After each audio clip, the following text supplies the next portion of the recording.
think we're live. I think we're all good to go.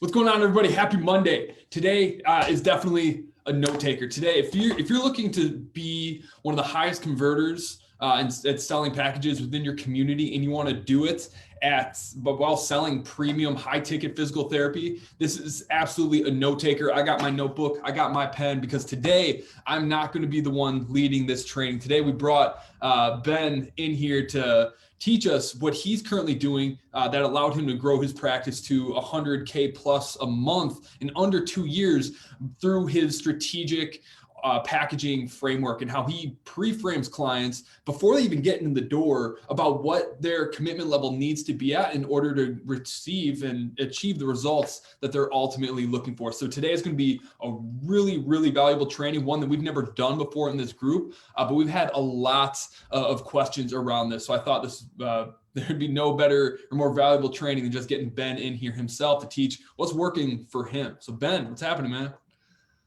Not much. I'm super pumped for this one. This one's good. This one's definitely going to be sick. People have been asking us how we structure our packages and how we make ads successful, selling high ticket physical therapy. Because honestly, most people think that selling high ticket therapy, 200 plus per visit, is really, really difficult, when honestly, it's actually super easy when you know how to attract the right clients, how to pre-frame them, and really set the tone once you do get that initial interaction with them, and how to pre-frame them so that they're not only excited to buy a plan of care, but they're excited about paying cash. Okay. And there's a lot of different psychological levers that we got to pull in order to make sure that not only are you getting the perfect patient in the door, but they're at the perfect mentality moving into your services, that they're ready to commit on buying, high ticket packages. So we got a lot of exciting stuff in here. So if this is your first live, make sure that you say hi, say what's up, so we can see you in here. If you're here watching the live, comment live. If you're catching replay, comment replay, so we know who's listening. We know that you guys are alive, and we're actually creating valuable stuff for you. You guys' feedback is really important in making sure that we're delivering stuff that is actually solving your problems. Then we're not just out here hanging out with you for absolutely no reason. But what's up, Max? What's up, Anna? So today we're really going to be covering 3 things. And most of the time, I'm going to shut up, because I'm going to be taking a ton of notes. I'm going to be learning alongside you guys, because what Ben does, I haven't seen anywhere else. It's pretty freaking incredible. So we're basically going to, number one, cover how to capture the attention of the people that you are actually looking for, the people that aren't just going to show up for evals, but actually convert onto packages. Then Ben's going to take over and go over how to set the tone and really reinforce that person's decision to come in and see you, to make sure that they're as excited for that appointment as humanly possible. And then number 3, really, what are the 3 biggest mistakes that Ben is seeing when practices are presenting their packaging, and how to actually go about doing that so that you can get a high conversion rate on every single person that comes into your door, but also make sure that you're charging the right price point to not only pay yourself and cover your expenses and be able to deliver that world-class experience, but also getting the buy-in from that person so that they can actually achieve the result that they're looking for by the end of those services. So today's going to be definitely packed full of gold nuggets. Make sure you got your pen and paper out, or notepad, or computer, whatever you're taking notes on. Today's going to be a really, really good one. So Ben, did I miss anything on that? Did I get us covered? Yeah, no, I think that's a great intro and to highlight what we're going to talk about today as well. I mean, as physical therapy, you guys know there's nothing more frustrating than talking to somebody on the phone, getting them in the door, and then not having them continue with visits, or doing discoveries and not having them continue on at any extent. And it's just a lot of wasted time and just a lot of frustration on that front too. So want to help you guys avoid that and bypass that. So we're going to be talking about some of the common mistakes that I'm seeing a lot of practices make to help avoid that, and help get you guys on the right track with what we do and what we've been seeing work, not just with Facebook ads, but just any lead in general too. So and props to Jordan and Max. I mean, that's another thing too, like that separates what we're doing is helping. Like, you can see all these other marketers out there saying that they're going to guarantee you X amount of people coming in the door. But the thing is, they're not teaching you how to do the sales process that you need to capitalize on these leads and get them to do follow-up visits as well. And that's what makes the return on investment that we see substantially higher is because of the sales process and revealing the curves on that too. So excited to jump into that today and help you guys out with that as well too. So no, I think that you hit everything else, Sean. Heck yeah, man. We're holistic marketers. We cover the whole experience. Belissa, Anna, Max, Ashlyn, awesome seeing you guys on here. Just curious, for everyone who is watching, I want to know what you're currently doing. Are you doing packages? Do you sell packages? Do you or no? And if so, I'm super curious to know what you're currently charging for those packages. What do those actually look like? So comment those in the chat so we can kind of get an idea of where everyone's at, so we can create better content for you down the road to figure out kind of where you're at, as well as obviously making sure that we answer questions within here. So number one that we're going to be covering today is just how to make sure that you're attracting the right people.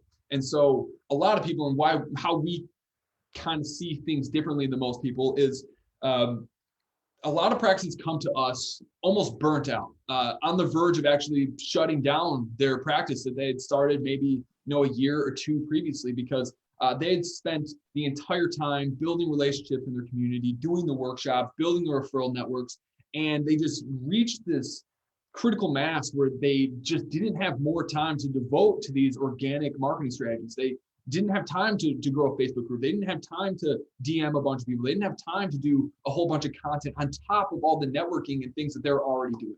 And so that's what a lot of practices are coming to us at, where they're really they're maxed out. And so they need something more scalable to be able to get their message out there, to get more patients in the door.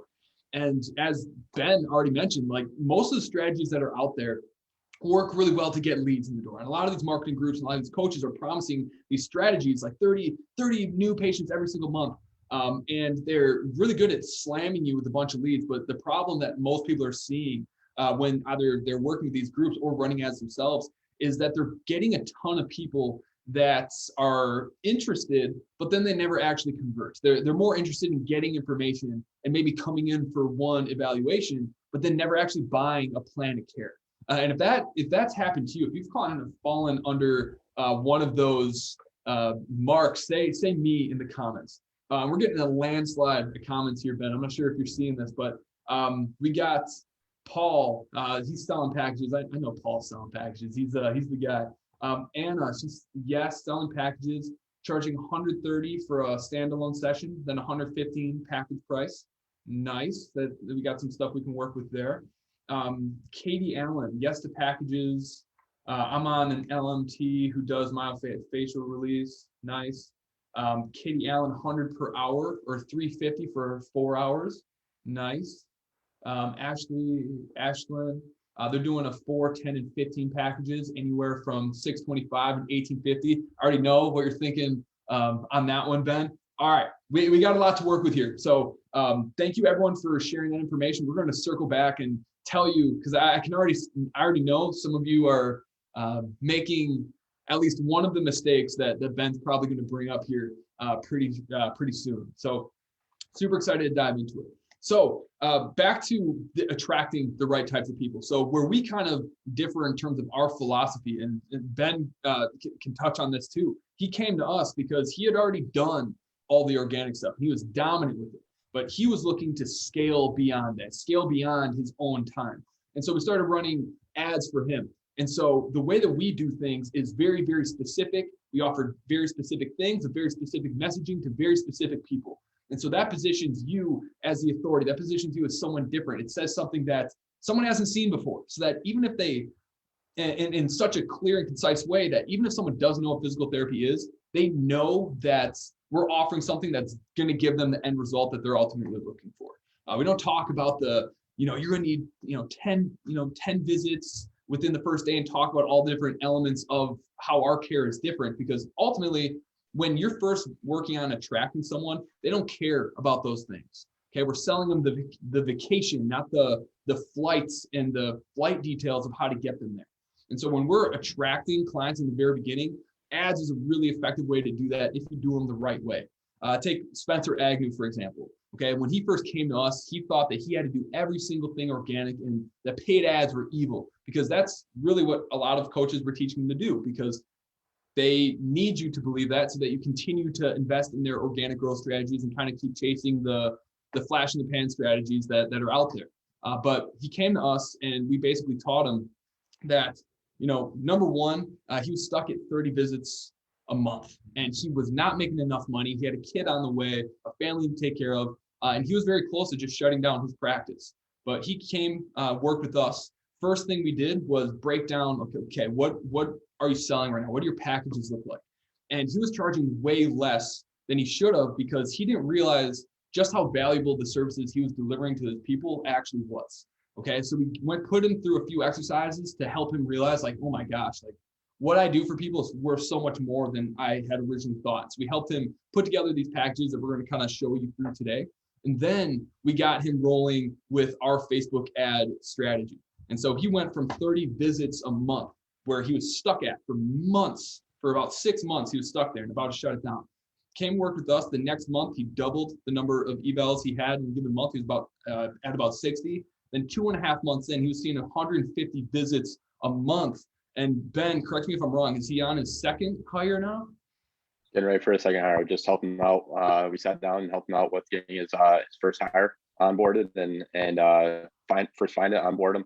And now he's already looking for a second one. So big changes in a little bit of time, but good changes. And I run into bigger, better problems and too. So, but props to, to him as well. He's a go-getter. He takes action on things as well. So he doesn't hesitate, which is awesome. And it's always fun to work with somebody like that too, that has that mindset. So props to him as well.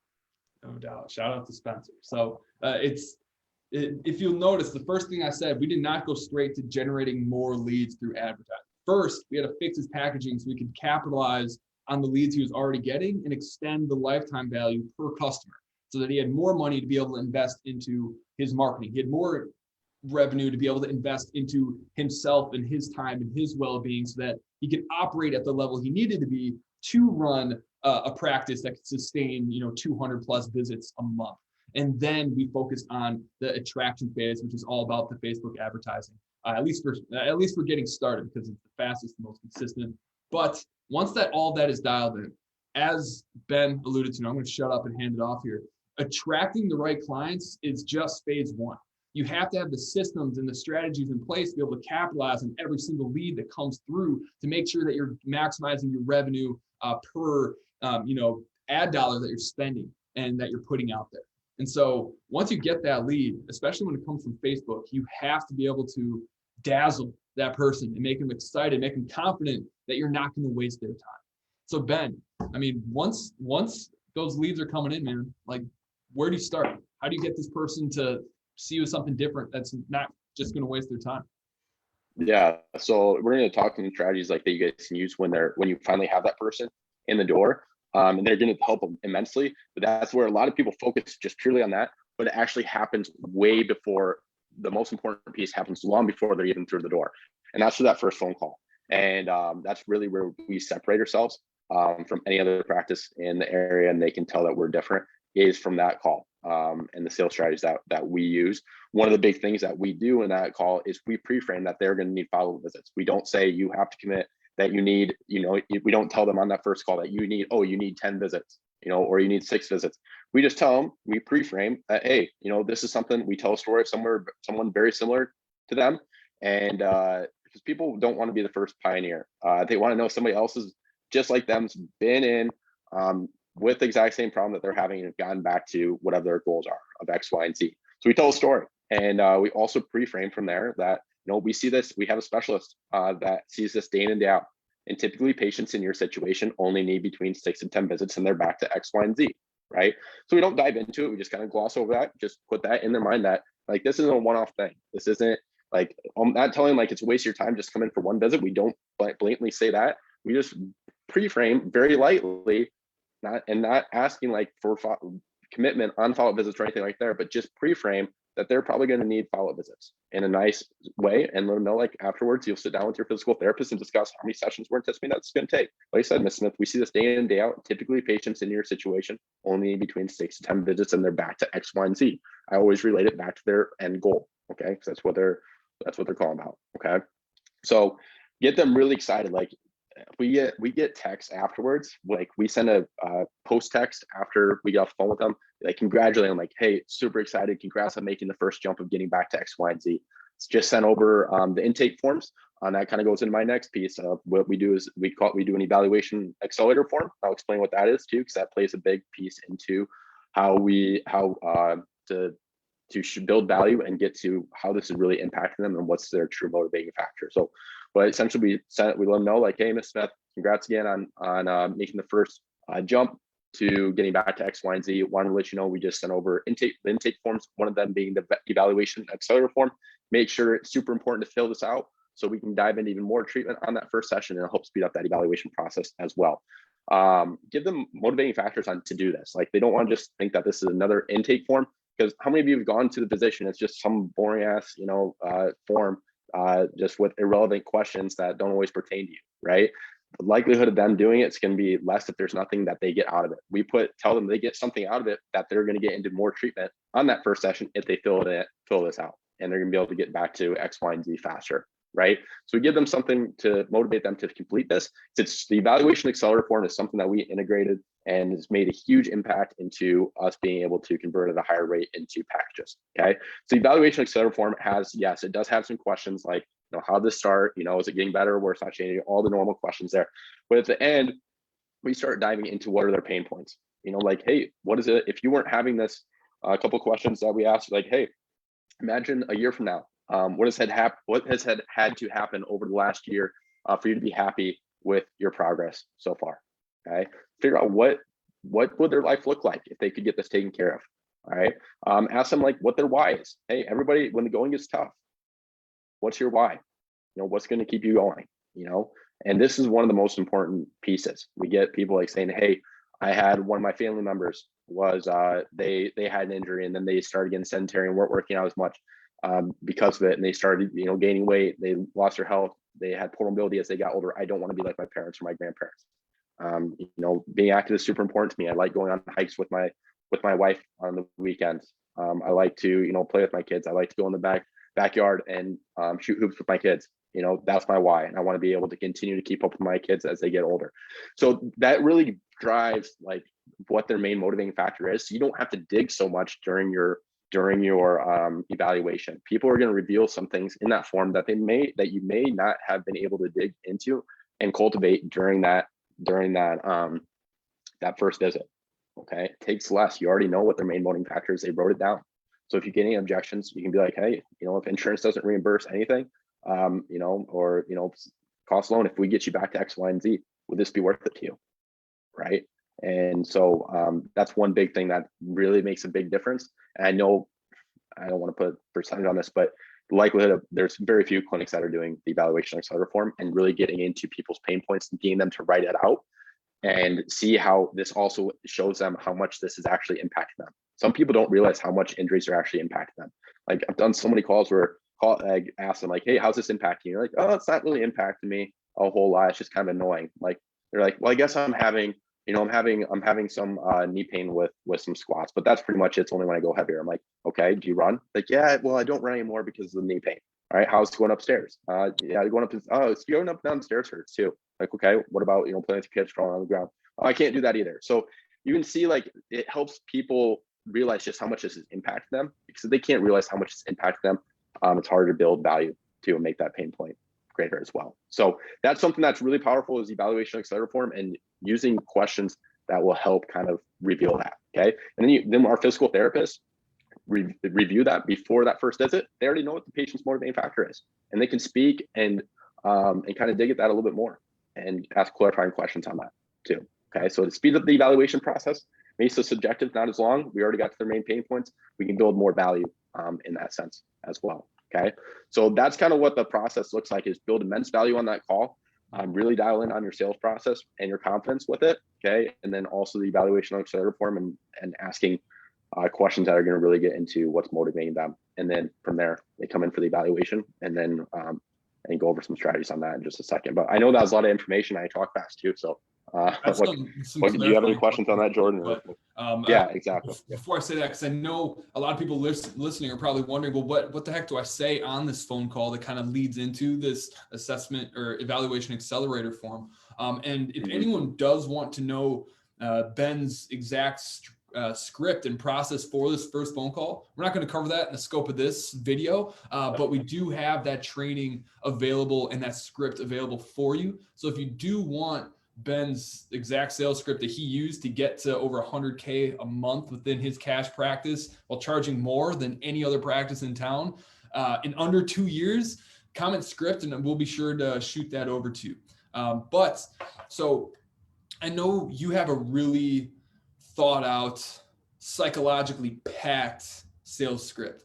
Is that script kind of going over the same questions that you have in the evaluation accelerator form? A little bit, yes. Some of them are similar questions. They're just worded a little bit differently. All right. And we've got a front desk right now that is asking a lot of the similar questions, but then they put it on the form too. And they understand. I've never had somebody like get upset. Like, hey, I've actually never had somebody like I said this on the first phone call, and I'm not going to repeat myself. I don't think I've ever had that happen. People understand, like they're just gracious that somebody hopped on a call and listened for 15 minutes, about how this impacted them. So I've never had anybody have issues with that, but it's very similar questions, supported a little bit differently, kind of spice things up a little bit. I think something worth noting, Ashley and Anna, we'll get the script out to you. And Chris, good to see you on here, man. Something that practices love to brag about all the time. It's thinking that this is like what people want to hear you say when they're saying like, and you get 60 minutes one-on-one with a physical therapist. We're not going to pass you off to a physical therapy assistant or anything like that. And they really emphasize like how much time they're going to spend listening to your story, all this stuff, thinking that like makes them unique. I mean, those are good things, but those are also like expected.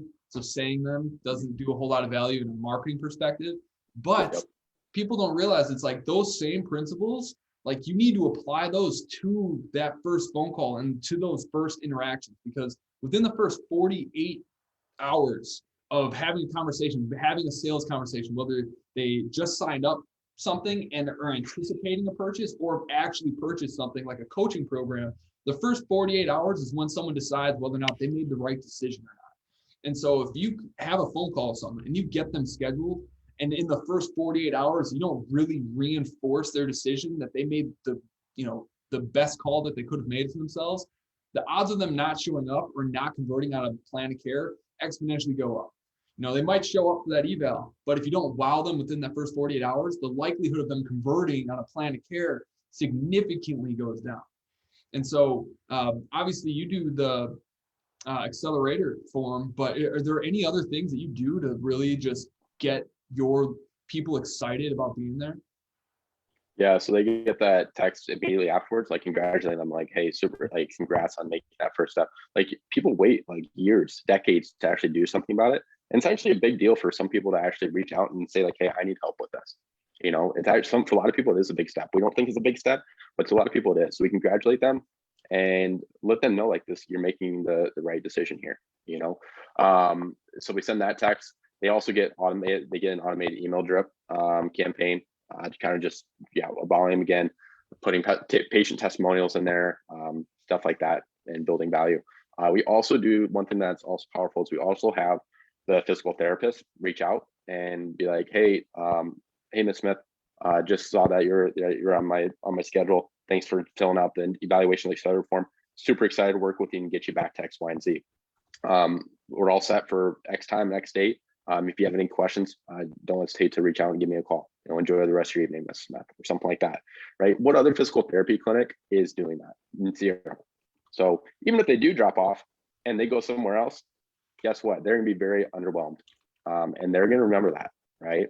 And all that too. So having the physical therapist like reach out and say, hey, I'm super excited to work with you and all that too, and show them like, hey, I clearly read your evaluation, your form that you filled out, because I just repeated back to you exactly word for word what you said you wanted your end goals are, is super powerful too. And again, it's just going back and turning it back to what's truly motivating them. And that's getting back to X, Y, and Z. It's not the one-on-one, it's not the, and not being treated by aides or assistants. Does that build value? And do we talk about that a little bit on the phone? Yeah, we touch on that and highlight a little bit, but the conversation's always structured around their goals, and the conversation should be structured around their goals from the initial contact that we have all the way through their plan of care and beyond that. So we always, every step of the way, we're reinforcing their end goals too. So those are some of the things that we do. That's so incredibly like awesome that you do that. Anyone listening, curious if you guys are doing anything to reinforce the positive behaviors your patients are taking that supports your business, whether that's booking a call, coming in for an evaluation, buying a planned care, or referring to you. I'm curious to know if there's anyone that's doing anything to really make that person feel really good about making that decision. For like in our ads, for example, whenever someone opts in, we have that thank you offer that encourages them to take the next step, which is to actually schedule that appointment. And we incentivize them to do that to reinforce that behavior, to make them feel really good about every single step that they take. So I think that's a really, really solid first impression that you're putting there. Do you see any mistakes that either people within the book program or just anyone in general that they're really making at this stage that people should look out Yeah, for? I mean, yeah, I mean, you're talking about between the one that calls over to when they're coming for the evaluation. Yeah, right. Yeah, Any just yeah, yeah, mistakes in this stage? yeah. Well, first of all, it's like I really see a lot of people make mistakes on that first phone call. I talk all day about like different pitfalls that I've made that I see other people making as well. It took me a long time to figure out, but between that is like having no contact. And I did this too. Where, you get off the phone call and you have no contact with them. Like that's it. And between now and their evaluation, I see a lot of people do that. Right. And especially if it's, they can't get in for like another 2 or 3 weeks, or they're out of town and they come in for 2 or 3 weeks, like the excitement and the buyer's remorse is going to kick in, and likelihood of them the dropping off and all that too increases too. So making sure that you have touch points with them, whether it's automated or not, it should be a little bit of a mix of both. With that, whether it's you or your front desk, if you have one, or your physical therapist, there should be multiple touch points.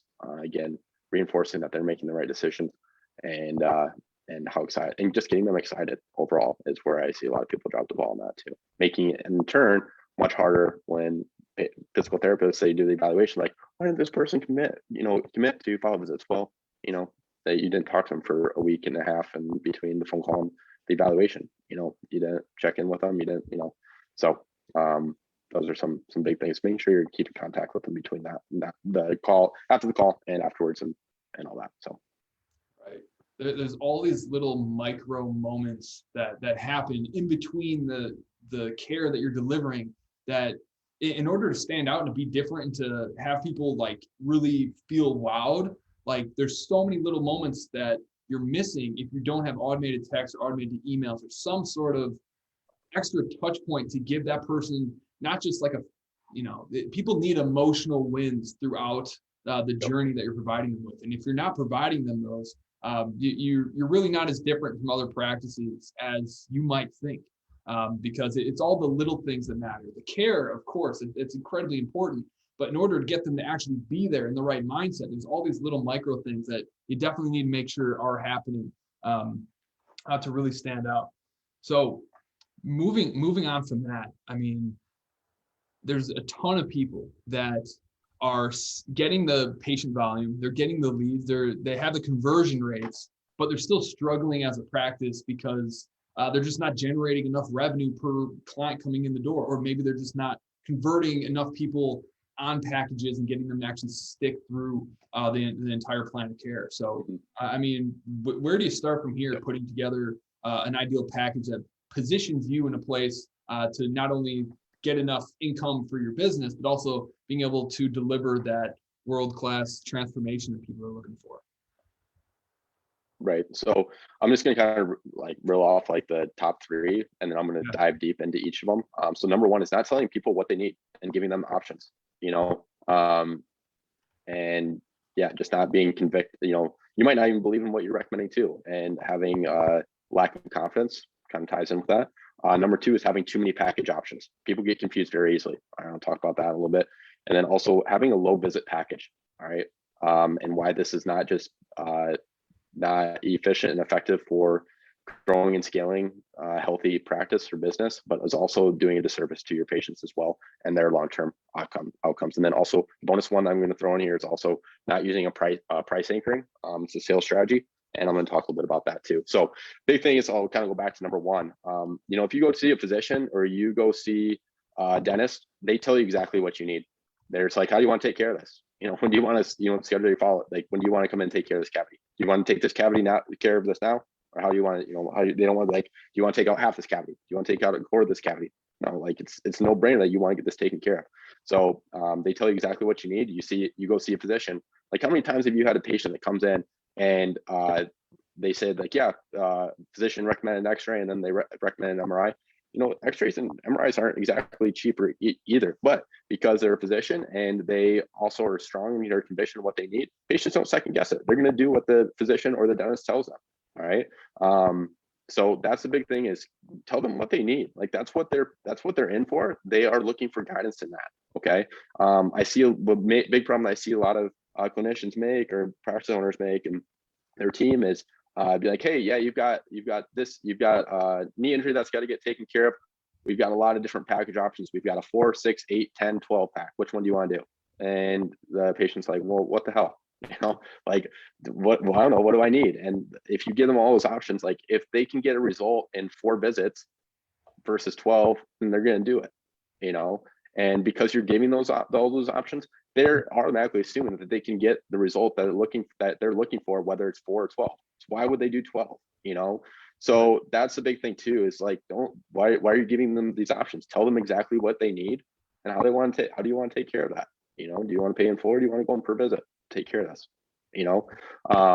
So you can use, like, excuse me, you can use, like, the lower packages option if you get for, like, a downsell, or if you get objections, but be very clear and letting them know, like, hey, we do have the 6-pack. Like, if you recommend a 10 visit package and they're like, I don't think I need that, or it's too much for me, be like, all right, well, we do have the 6 visit package, but I'm gonna be very clear with you, Mrs. Smith, this isn't going to take care of 100% of your issue. You will predict exactly what you feel like they're going to be doing. Like, you're going to be probably out of a large majority of your pain, but by that point, we're going to just be midway of getting this root issue taken care of. And we see a lot of people that do this and they're back in 2 or 3 months down the road.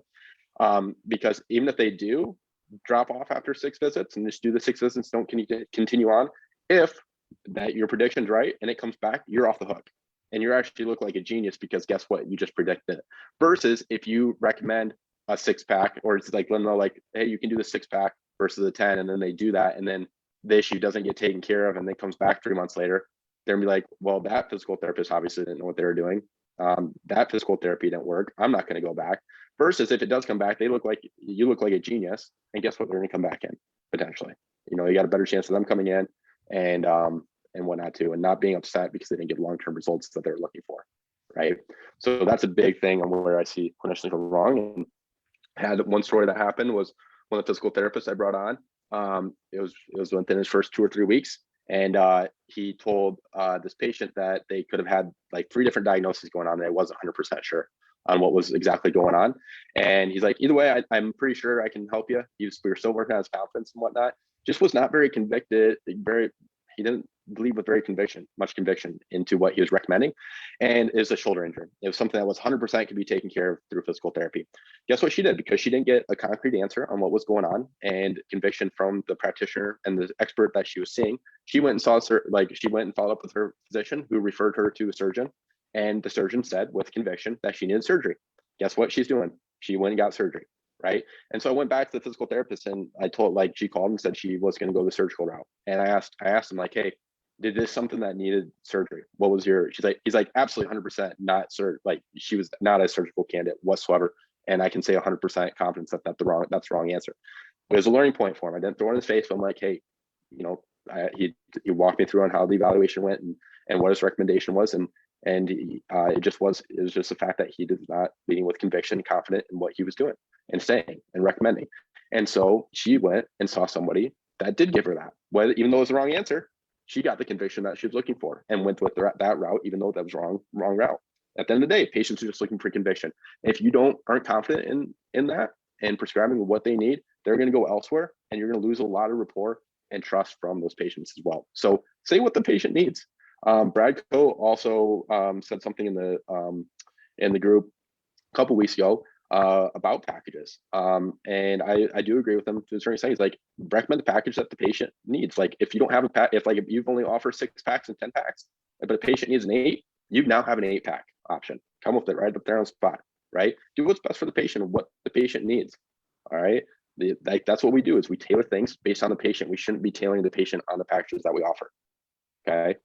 All right. So recommend what you need and what the patient needs on that.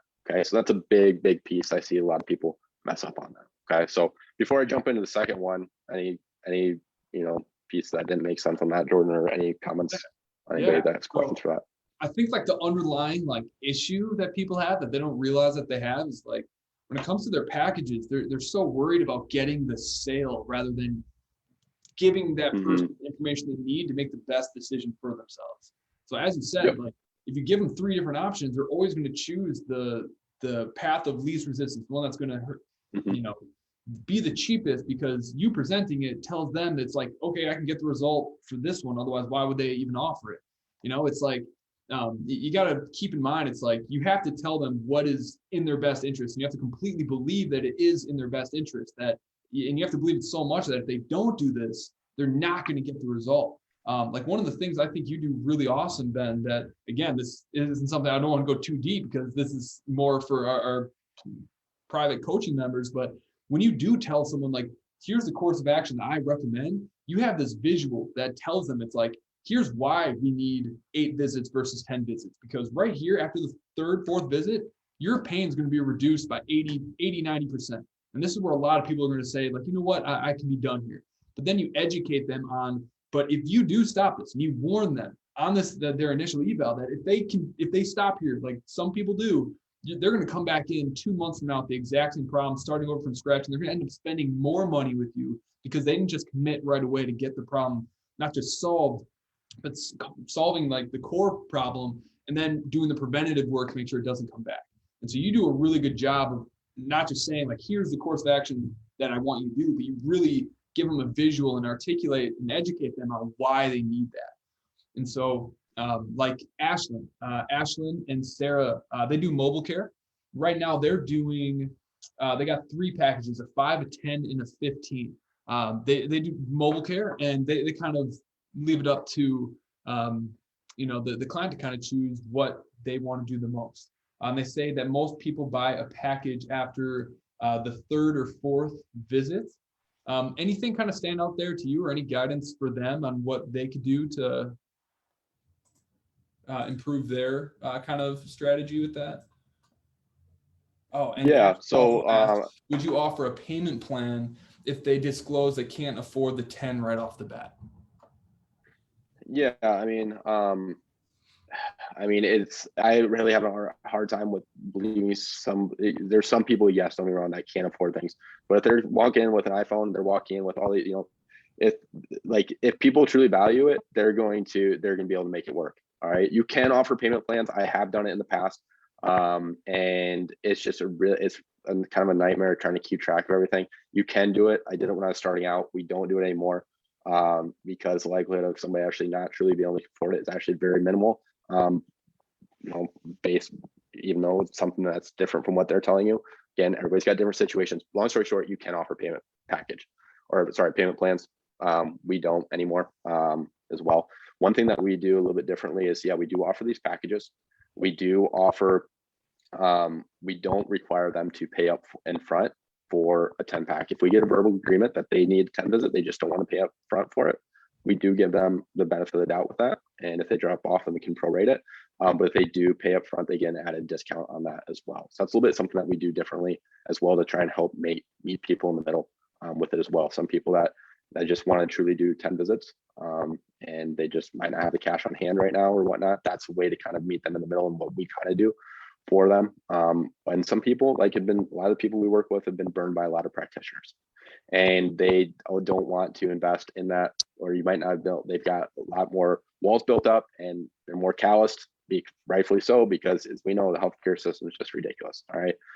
We've all heard horror stories, but anyways, what we do too is we let them know, we have a 3-visit policy, Ms. Smith. If we're not getting results and you're not seeing results, or you don't feel like this is working for you, we don't have you continue on after 3 visits unless you feel like you're making results. You are going to know in 3 visits if this is working for you. If it's not, we'll refer you out to somebody that can help you. We've got a lot of other people in the community that can help you. Not to be a cocky, Ms. Smith, but I can count one hand how many times that's happened. All right. Main thing, Ms. Smith, is I know you've been dragged on by chiropractor for 20, 25 visits without any results. You went to another physical therapy clinic for 3 or 4 months and made 5% improvement, doing clamshells and banded exercise.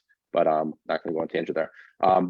Anyways, I know that I understand your concerns, and I'm just here to let you know, Ms. Smith, I'm not here to screw you over. I use more professional terms than that, but essentially let them know, like, hey, we have the best interest at heart with you too.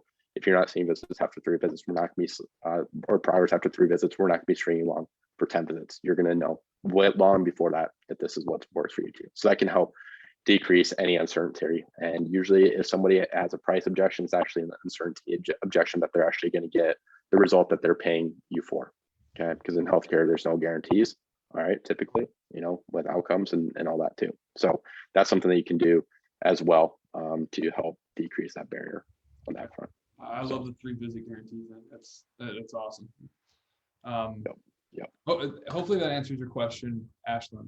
But yeah, people just want to know that you believe and you're completely convicted that what you're prescribing them is going to give them the result that they're looking for. And so it comes down to, how much do you believe in your own services? Are you just after the sale? In which case, sure, have like a 3 and a 4 visit package. People are going to buy it, no doubt. But if your end game is transformations and providing world-class care, then you need to be selling people on what's actually going to get them better. And if your only goal is to provide them that world-class outcome, then you're going to make so many more sales than if you're just focused on getting sales by selling 4 to 5 packages. It's the equivalent to, clinical marketer. We used to sell a mini version of our 12-week program where we basically teach you how to run your ads, and then we'd set them up for you over the span of a month. And so people were super happy. Everyone bought it. We made a bunch of money doing it. But the end result was, they're happy. They learned a few things. We temporarily solved their pain point, but we knew they didn't have the accountability and the extra kind of counseling that they needed to sustain those results long term. And so we stopped selling that mini version because it wasn't delivering that world-class outcome that we ultimately wanted. And so that's what a lot of people are doing when you're selling 4 to 5 visit packages. You're making money and you're making an easier sale for yourself. But you're preventing that person from getting the life-changing transformation that they ultimately called you for. And so we got to definitely work on having some more conviction in that sales strategy, or when you are presenting that package. And I don't want people to think that I started out like 225. I want to kind of break down my route with that and kind of what my experience is, because I know a lot of people are probably worried about increasing their rates. They're going to have a decreased conversion from IE to follow-up visits, or not as many people, or it's going to lead to decreased leads. I'm here to tell you that I started out at 135. I had way more cost objections and decreased outcomes, and not just decreased conversion rate from phone call to IE, but also IE to eval. Across the board, conversion rates were much lower. People weren't getting the outcomes that they wanted at 135. We have less objections at our current rates of 225 to 275, and better outcomes and a longer term plan of care than we ever had at any other point that was lower across the board. Say with 100, you'll hear that too. Like if you ask other clinicians that are at above 200, they'll tell you the exact same thing. All right.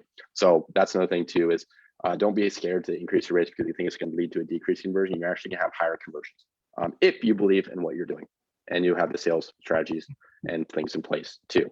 All right. So there's a little caveat there, but you will get better results for your patients if you actually charge more. So you're doing the service for your patients and you're not charging more. Also, another thing that a lot of mistakes that people make is having too many package options. Like somebody had for example, it'd be like somebody offering 3 visit package, a 5 visit package, 8 visit, 10 visit, 12 visit, 15. I'm being extreme. I have seen somebody like a few people list that. I'm going extremes, but even if you're having I encourage people to keep your visit package under 3. We do a 2 visit or a 2 package option, 6 pack and a 10 pack.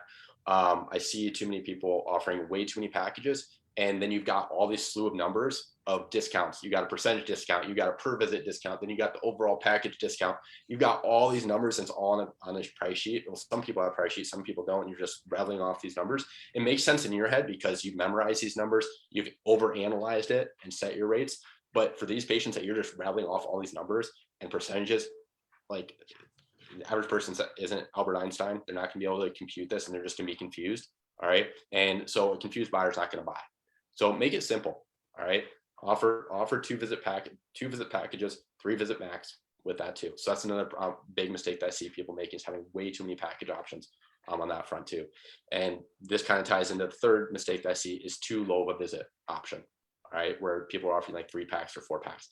Unless it's a sprained ankle, and even like making an argument for that, sprained ankle, like, yeah, maybe they can get away with 3 or 4 visits. But if you want to make long, life-changing impacts for people, like, it's very hard to do that, in my opinion, under 5 visits. All right, we used to do offer 5, and then we bumped it up to 6, and we used to do 5 and 10. Now we do 6 and 10, and we get way better outcomes for patients just by making that one little bit of change there too, by offering that 6-pack and 10-pack. So that's our lowest visit rate, visit number, I should say. So don't offer too low of a visit. Okay, it's also by offering that low visit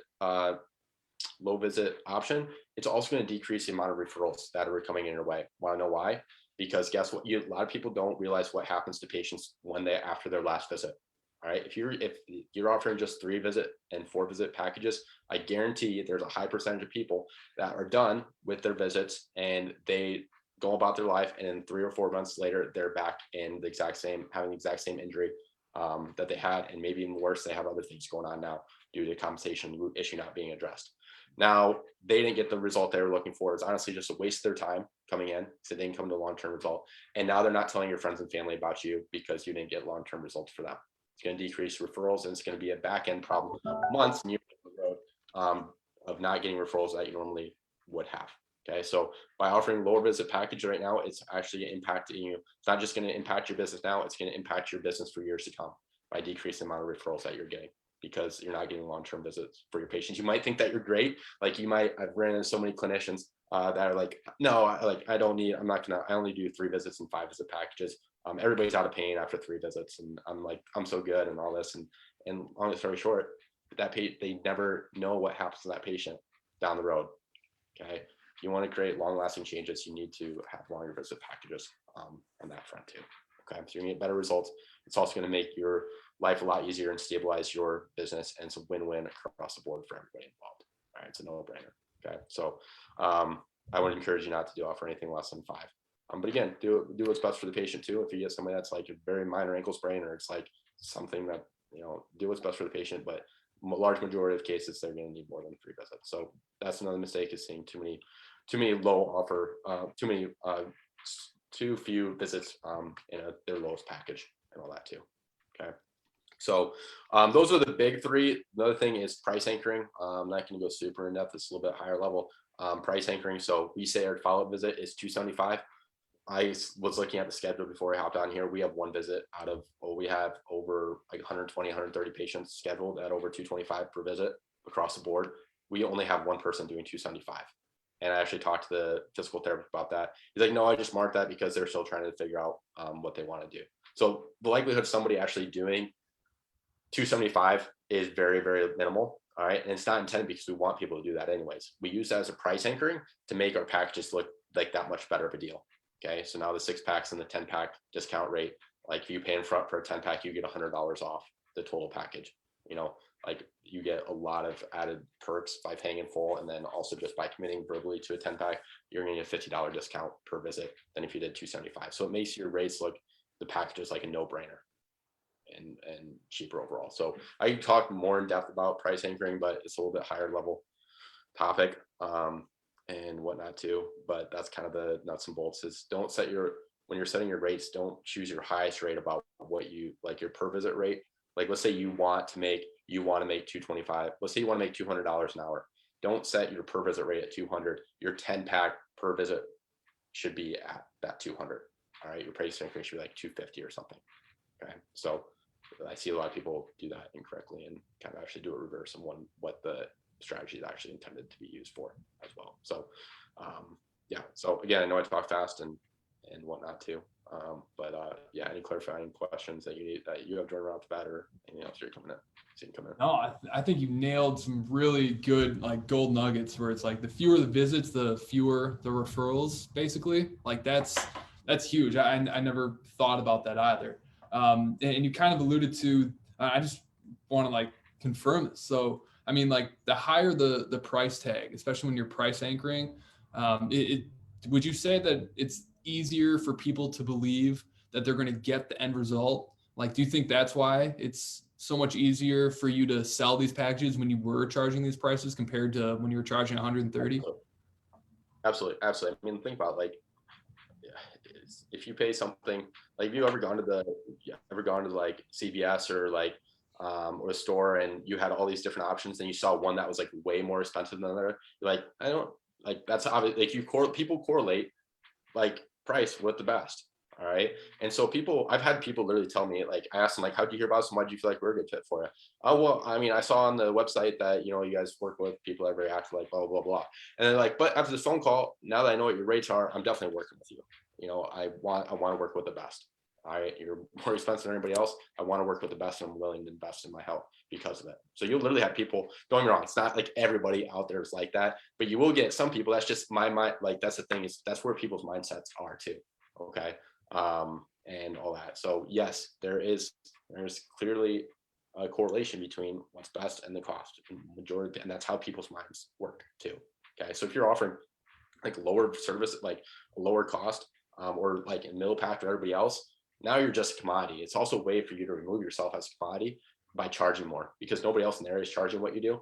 That means nobody is on that. People will correlate. Nobody else is on the level that you are as well. Okay. And that they're going to get a better long-term result and get the outcome that they're looking for versus if they go somewhere else. So yeah, 100% with that, Jordan.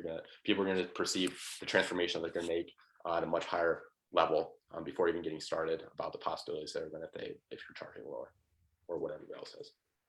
Love it, dude. I love it. Dropping a ton of value on here for free about the behind the scenes of what it looks like on how you're getting a 90% conversion rate on premium high ticket physical therapy.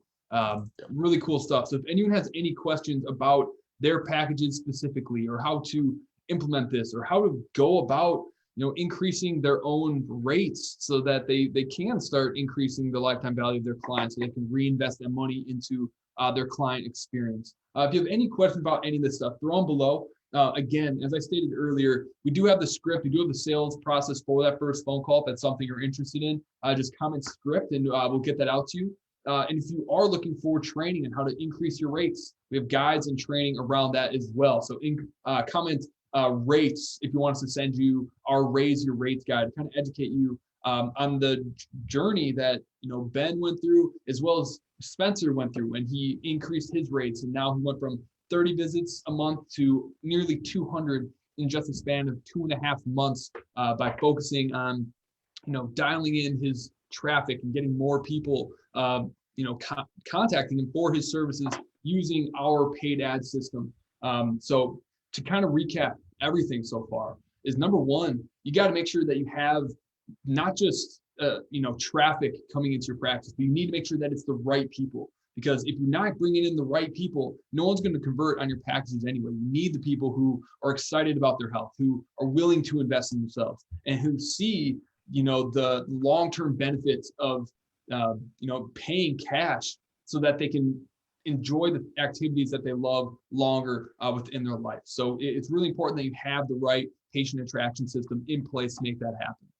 Number two is, you got to wow them within that first experience. You got to have those little micro touch points to make them super excited about coming in to see you, to reinforce the initial decision that they want to see you.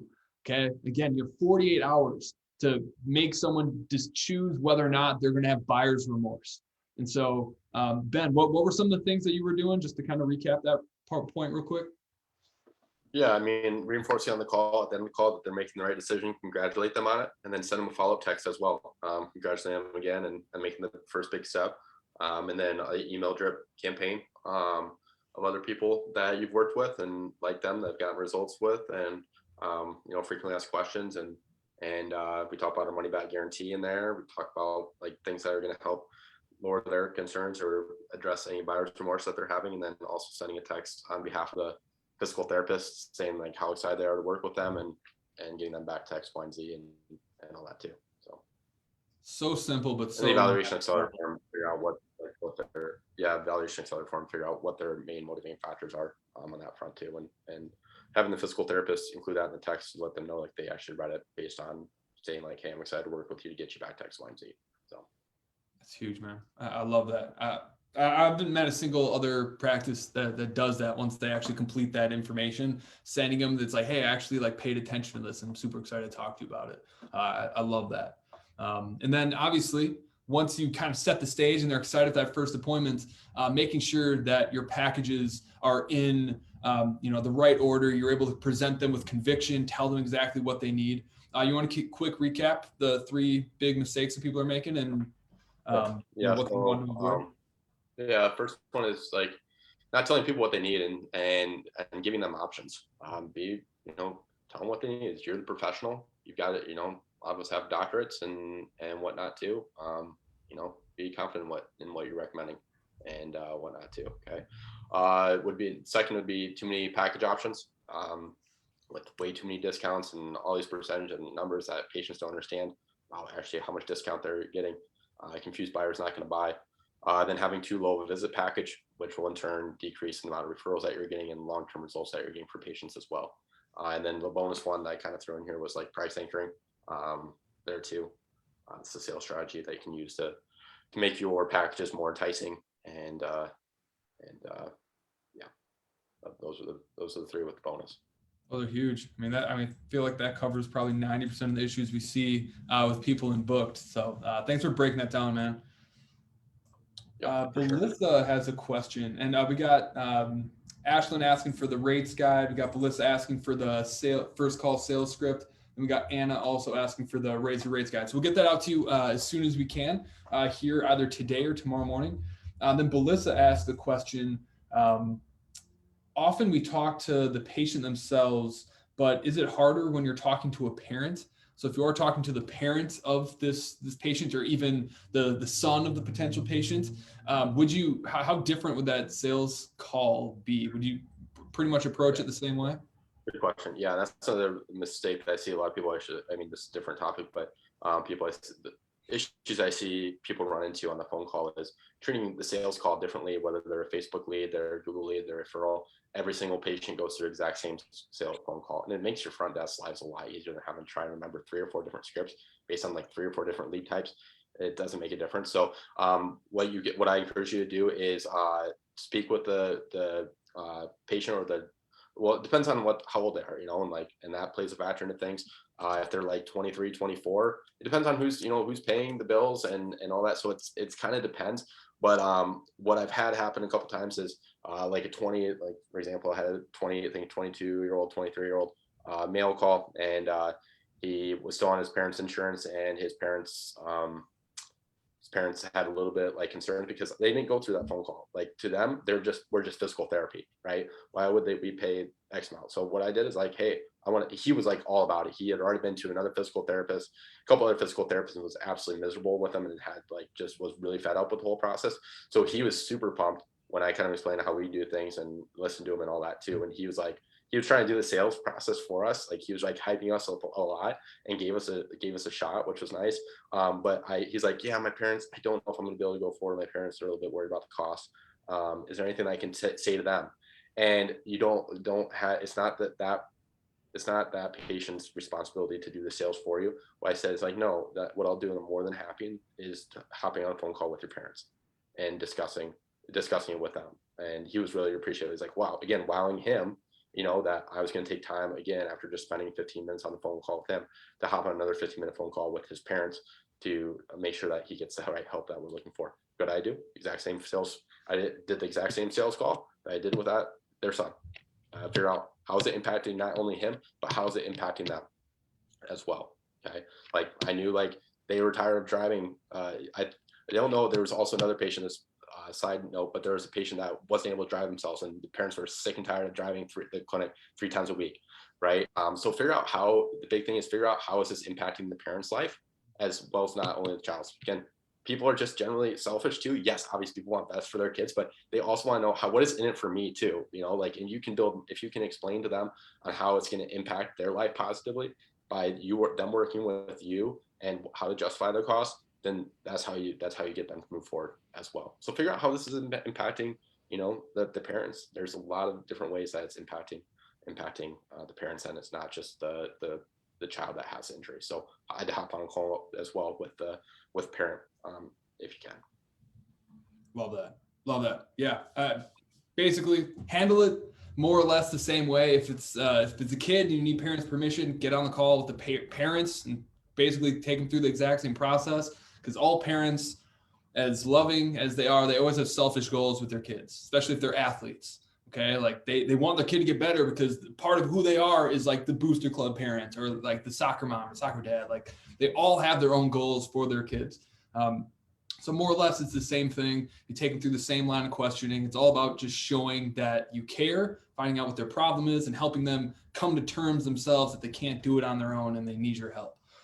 So it more or less is covered the same way. Maybe we'll do a future training on that, but that's all we got time for today, Melissa. But for everyone who is still on this live, if this was valuable, comment value in the thread so that we can make sure that we're always improving our content and always delivering something that's actually solving a real problem that's holding you back within your business. So let us know if this was valuable. But everyone, thank you so much for being here tonight. Be sure to thank Ben for disclosing all of that information, because he spent hundreds of thousands of dollars educating himself on how to do this stuff. He's wasted an insane amount of money doing things the wrong way. And so it's really awesome that he was willing to come in here and share that with everyone here. So be sure to thank him. You're getting a lot of thank yous. Absolutely. I'm happy to help you guys, and glad you found it helpful and all that too. It was fun. So awesome.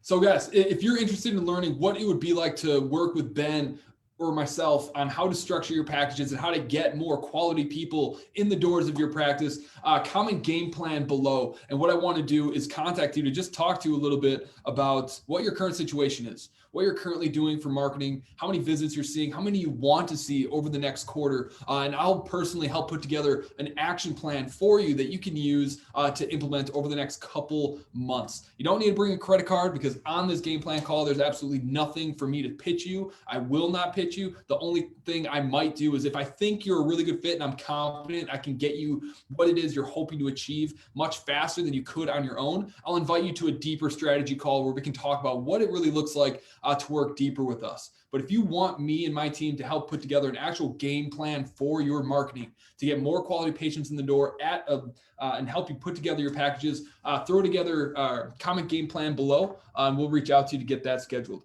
But otherwise, everyone, hope it was a really good Monday. Hope you got a lot of value out of today. Thanks for watching, and we will see you next week when we got some more great stuff planned for you. perfect. Love it. Right on. Later, everyone. Have a great night.